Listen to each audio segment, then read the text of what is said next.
윤 작가와 지용이의 스트로이 라디오 스테이션 이번엔 양자 컴퓨터 이야기입니다. 반갑습니다. 스토리 라디오 스테이션의 주인장 윤 작가입니다.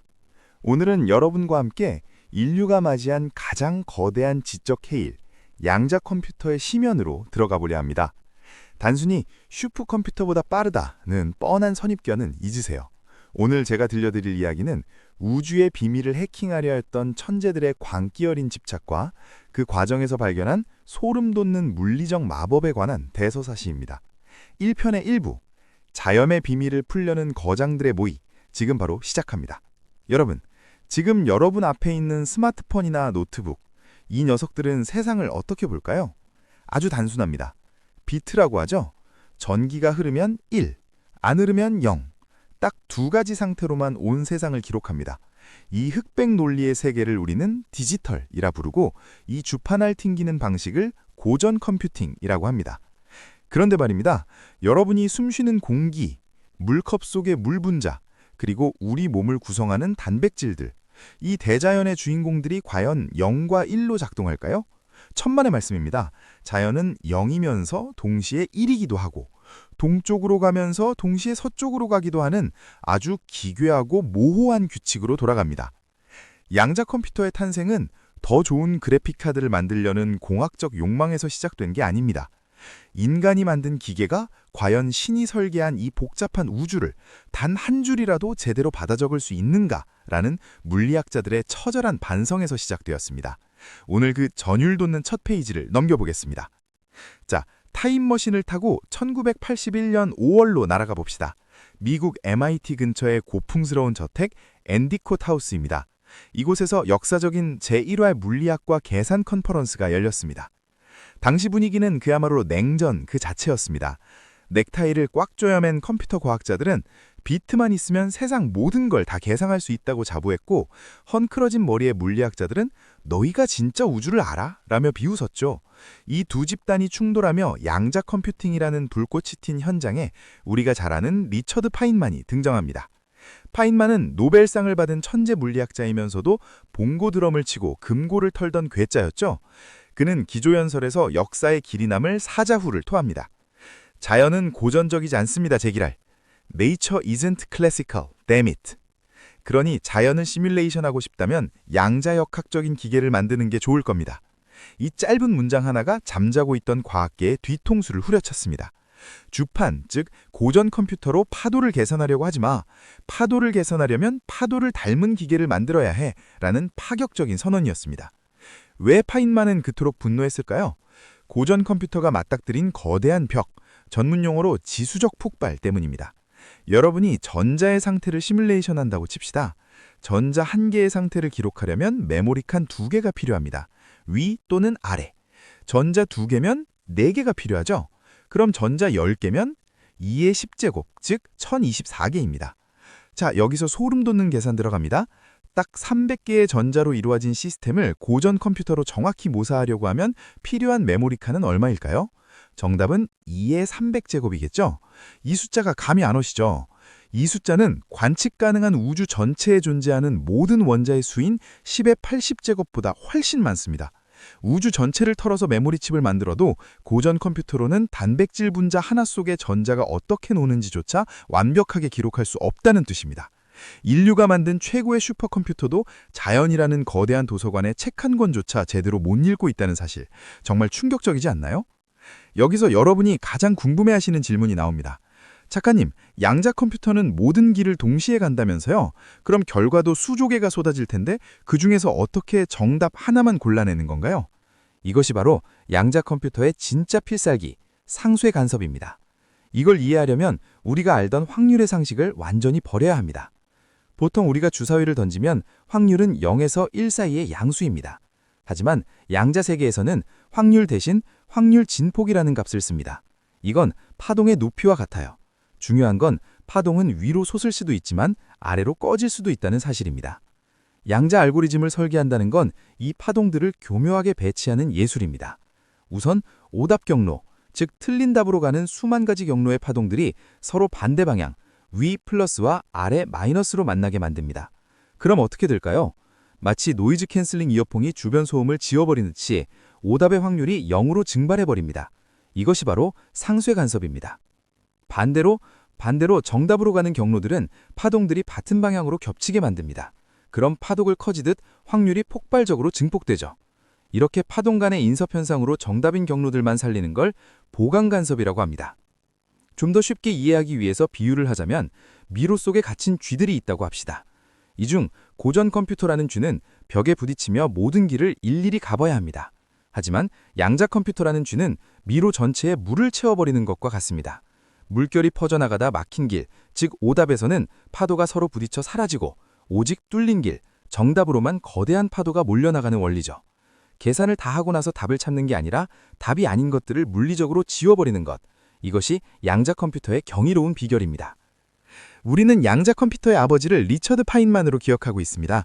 하지만 사실 그보다 1년 먼저 더 정확적이고 수학적인 언어로 이 시대를 예언한 사람이 있습니다. 바로 소련의 천재 수학자 유리 마닌입니다.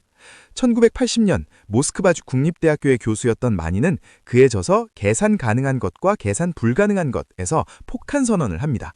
현재의 수학적 모델, 즉 튜링 머신으로는 양자역학의 복잡성을 절대로 담을 수 없다. 우리는 양자 상태 자체를 연산의 기본 유연이로 쓰는 새로운 종류의 기계가 필요하다. 파인만이 제기랄 자연은 양자적이야 라고 소리쳤을 때 마닌은 이미 그 이유를 수학적 논리로 완벽하게 정리해 책으로 내놓았던 겁니다. 하지만 비극적이게도 마닌의 글은 러시아어로 쓰였고 당시에는 냉전의 장막이 너무 두꺼웠습니다. 서구 과학자들은 소련의 논문을 읽기 어려웠고 마닌의 통찰은 철의 장막 뒤에 갇혀버린 것이죠. 만약 마닌의 차가운 수학적 통찰과 파인만의 뜨거운 물리적 직관이 제때 만났다면 인류는 지금쯤 화성에 양자 컴퓨터로 설계한 도시를 짓고 있었을지도 모릅니다. 마닌은 이후 독일 막스 플랑크 연구소로 넘겨와서 뒤늦게 인정받았지만 양자 컴퓨터의 최초라는 영광은 이미 파인만에게 넘어간 뒤입니다. 하지만 2026년 오늘 우리는 기억해야 합니다. 양자 컴퓨터의 뿌리에는 파인만의 직관뿐 아니라 마닌의 수학적 예언이 함께 흐르고 있다는 사실을요. 스토리 라디오 스테이션 1편의 1부는 마무리하겠습니다. 1편에서는 양자 컴퓨터는 단순히 하이테크 기계가 아니다. 인류가 수만 년 동안 비트라는 좁은 틀에 가둬두었던 우주의 본 모습을 드디어 있는 그대로 마주하려는 겸허한 시도다. 파인만의 분노와 마닌의 고독한 통찰이 만나 우리는 이제 막 우주의 비밀번호를 풀 수 있는 열쇠를 손에 쥐었습니다. 이어지는 2부에서는 이 막대한 양의 계산은 도대체 어디서 일어나는가? 라는 질문에 평행우주라는 미친 답변을 내놓은 데이비드 도이치의 이야기가 기다리고 있습니다. 도이치가 말하는 차원을 넘나드는 계산의 실체 이야기도 기대해주세요. Stay tuned, 스토리 라디오 스테이션. 스토리 라디오 스테이션 2부 지금 시작합니다. 1부에서 리처드 파인만이 제기랄 자연은 양자적이야 라고 외치며 고전 컴퓨터의 한계를 꾸짖었던 그 뜨거운 순간 기억하시죠? 그런데 여러분, 솔직히 이런 의문이 들지 않으셨나요? 개념은 알겠는데 그걸 구체적으로 어떻게 설계하라는 거야? 그리고 그 말도 안 되는 계산 속도는 도대체 어디서 튀어나오는 건데? 그래서 2부에서는 그 의문에 마침표를 찍어보려 합니다. 파인만이 던진 거친 아이디어를 정교한 수학적 설계도로 바꿔버린 인물, 그리고 계산은 평행우주에서 일어난다는 미친 소리를 과학적 진리로 승화시킨 천재에 대한 이야기입니다. 1980년대 초반 파인만이 양자 컴퓨터에 화두를 던진 이후 세상은 잠시 정적에 휩싸였습니다. 그래, 좋은 아이디어야. 그런데 그 아이디어를 범용적으로 구현할 수 있는 알고리즘이나 설계도는 있나? 라는 질문에 아무도 답을 못했거든요. 그때 영국 옥스퍼드 대학의 한 연구실에서 아주 기묘한 인물이 등장합니다. 헝클어진 머리에 낡은 스웨터를 입고 하지만 눈빛만은 레이저처럼 날카로웠던 데이비드 도이치 교수입니다. 도이치는 파인만의 아이디어를 전해 듣고 무릎을 탁 쳤습니다. 파인만은 자연을 흉내내는 기계만 얘기했어. 하지만 나는 어떤 계산이든 다 해낼 수 있는 진짜 양자 컴퓨터를 설계하겠어. 그리고 1985년 그는 과학사를 뒤흔든 논문 양자이론, 튜링 원리, 그리고 범용 양자 컴퓨터를 발표합니다. 이 논문 하나로 양자 컴퓨터는 물리학자의 사고 실험에서 수학적 현실로 격상됩니다. 도이치는 단순히 똑똑한 수학자가 아니었습니다. 그는 지독할 정도로 철학적인 물리학자였죠. 그는 양자 컴퓨터의 무시무시한 계산 잠재력을 보며 이런 질문을 던졌습니다. 만약 양자 컴퓨터가 중첩을 이용해서 우리 우주의 원자수 10의 80제곱보다 많은 연산을 동시에 처리한다면 그 막대한 정보 처리는 도대체 어디서 수행되는 것인가? 이 좁은 지구 안에서? 아니면 내 컴퓨터 칩 안에서? 여러분, 잠시 생각해 보세요. 우리 우주를 탈탈 털어도 원자가 부족해서 계산 결과를 다 적지도 못할 양인데 양자 컴퓨터는 그걸 찰나의 순간에 해냅니다. 그럼 그 계산이 일어나는 물리적 공간이 분명히 어딘가에 있어야 하잖아요. 도이치의 답은 전율이 돋을 정도로 파격적이었습니다. 그 계산들은 지금 우리 눈앞에 보이지 않는 수많은 평행우주에서 동시에 수행되고 있는 것입니다.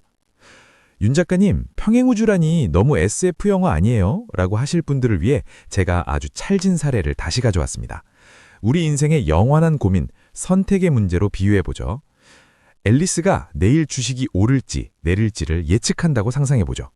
우리 집 PC와 같은 고전 컴퓨터는 이러겠죠. 자, 상승 시나리오를 먼저 계산해볼까? 다다닥. 그 다음엔 하락 시나리오를 계산해보자. 다다닥. 이렇게 하나씩 차례대로 합니다. 시나리오가 1억 개면 1억 번의 시간이 걸리죠. 반면에 양자 컴퓨터와 같은 도이치의 기계는 계산 시작 버튼을 누르는 순간 우주가 갈라집니다. 그리고 우주 A의 앨리스는 난 상승을 계산할게 라고 하고 계산을 하고 우주 B의 앨리스는 난 하락을 계산할게 라고 하며 계산을 한다는 거죠. 이것이 바로 양자 병렬성, 퀀텀 패러럴리즘입니다. 큐비트가 n개 있으면 우주가 2의 n제곱계로 갈라져서 각자 맡은 계산을 동시에 수행하는 거죠. 큐비트 300개면 2의 300제곱, 즉 우리 우주의 원자수보다 많은 평행우주에서 동시에 일꾼들이 돌아가는 셈입니다. 윤 작가님, 그럼 평행우주에서 계산을 했다고 치고 그 결과도 수조 개가 나올 텐데 그걸 어떻게 우리 우주로 가져와요? 맞습니다. 이게 바로 도이치가 설계한 핵심입니다.